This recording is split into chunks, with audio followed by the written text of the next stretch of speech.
Since Repair Clinic encourages you to perform this repair safely, a warning icon will appear when you should use caution. To replace the water tank insulator in this GE refrigerator, first remove the middle drawer.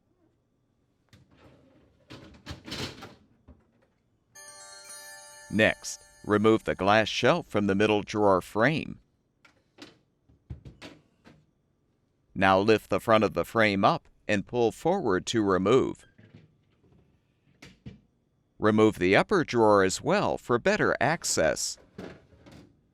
Detach the LED light assembly cover, and you can remove the old water tank insulator if still in place. To install the new water tank insulator, align it over the water tank assembly.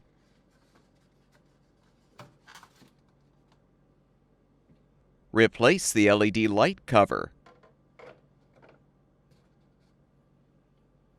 Replace the upper drawer.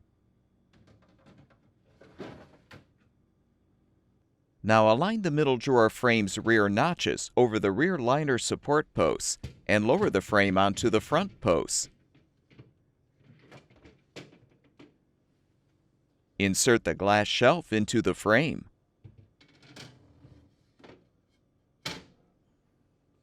Replace the middle drawer, and the refrigerator should be ready for use.